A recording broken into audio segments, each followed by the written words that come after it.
Kia ora everyone, my name is Karin Speedy. Today I'm going to read you a chapter from my new book called Foundations. Foundations is a memoir, it's also a novel and a history book. And I look at my own personal histories, my own personal stories, and how they connect and intersect with local histories, family histories, um, colonial histories in particular, and also global and transnational histories. The book is available in paperback, Kindle, and ebook formats, and you can buy it through Amazon, Barnes and Noble, Booktopia, the Book Depository, Kobo, and other similar online outlets. And if you live in Wellington, keep an eye out for Foundations at Unity Books. So I've decided to read chapter 5 today, and this chapter is called Papa Toi Toi. My parents tied the knot in the St. John's Presbyterian Church on Great South Road, Papa Toi Toi. William Farmer Bill Massey, Freemason, Ulsterman, pro-imperialist proponent of a white New Zealand, and Prime Minister, laid the foundation stone of the squat, unattractive, red brick church in 1922. 3 years before, he'd been at the Paris Peace Conference as New Zealand's representative in the talks to end World War I. In Louis XIV's temple to wealth and rampant excess, he signed the Treaty of Versailles. How dazzling the golden crystal palace must have seemed compared to the utilitarian architecture that typified buildings back home in the Dominion. Home for Massey was a farm in Mangere, right next door to Papa Toi Toi. Flat, fertile Papa Toi Toi.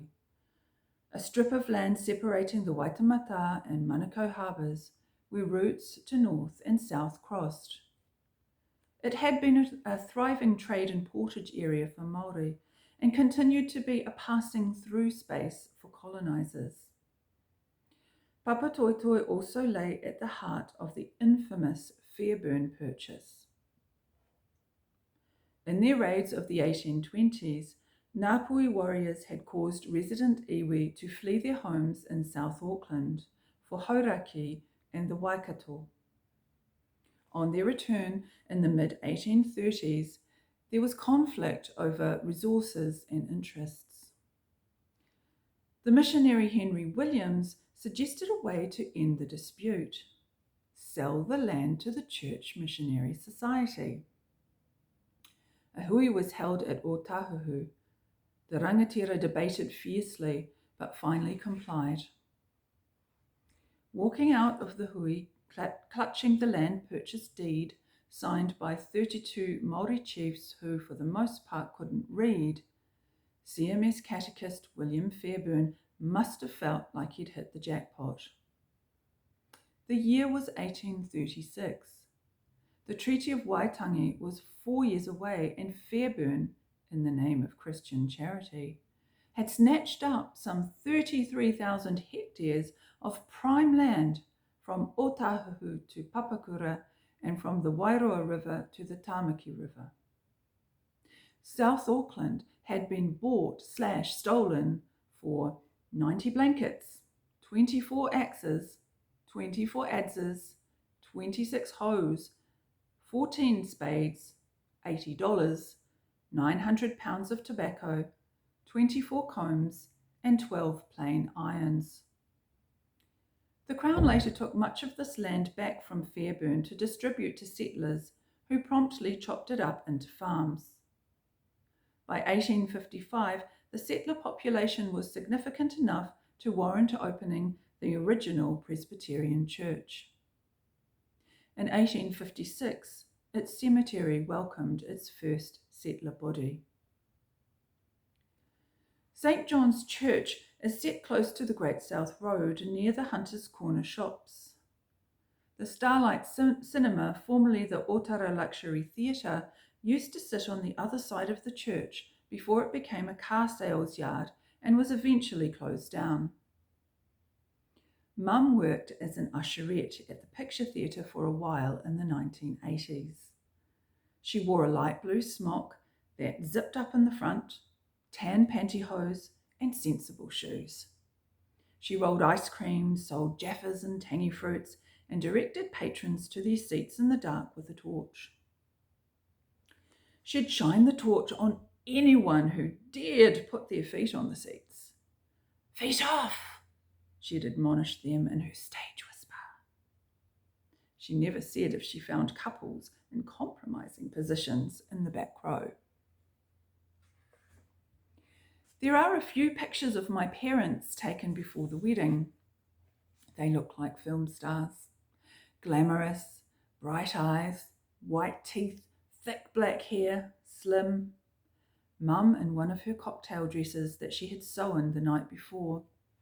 Dad in a fitting suit. Or in a holiday snap at the beach. Mum in a bikini with dark Jackie O sunglasses. Dad shirtless in shorts. Smiling, laughing, hanging out with friends. You would think they were happy. Perhaps they were. That all changed once vows were exchanged. "I own you now," were not the words a bride expected to hear on her wedding night. Mum had been a milliner working in the city before she met Dad. She rubbed shoulders with the 60s fashion set. She wore her long black hair wound around her head, miniskirts, fabulous pointy purple heels, and managed to look chic on her measly wage. She had a boyfriend who rode a motorcycle and surfed. She once told me that had I been a boy, she would have named me after him. Until I was 5, we lived in a custard yellow weatherboard workers' cottage in Karapiro Street, Otara. Dad worked at the Otahuhu substation for the New Zealand Electricity Department. He had a Datsun ute with NZED stencilled on the doors. He drove it around Auckland, trying out all the bakeries to find the best pies and fresh cream donuts. Little screwed up white or brown paper bags and crumbs on the floor of his vehicle were dead giveaways. Meantime, Mum was forced to feed us on the little money she got from Dad, around $10 a fortnight, and the family benefit. Welsh rarebit was one of the dishes I remember. Beans on toast, mince in various ways. It wasn't flash. No junk food, no lollies. But every night there would be dinner and bottled fruit from the garden for dessert. The name and signage on Dad's ute would change multiple times when the NZED became a state-owned enterprise and then was privatised. Dad, however, was a constant. He started as an apprentice at 16 and retired reluctantly at about 70. There was one devastating parenthesis. He was made redundant in his 50s for a couple of years, but he got his job back and returned to the place where he must have found some kind of joy. From our house, you could see the massive towers of the power station, and several huge pylons rose up at intervals along our street. All of us kids who lived in the Otara village grew extraordinarily tall, much taller than our parents, and I've always wondered whether growing up in proximity to so much electricity affected our stature. One evening when I was about 4, I saw a man get electrocuted on one of the substation pylons and fall, burning and silently screaming to his death. Dad had rushed back to work to try to get the man down before he was electrocuted, but it all happened too fast. He was too late. Just one of quite a few such tragedies that Dad faced at work.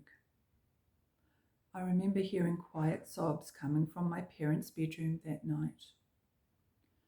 Dad was involved in most of the massive construction contracts around Auckland and beyond.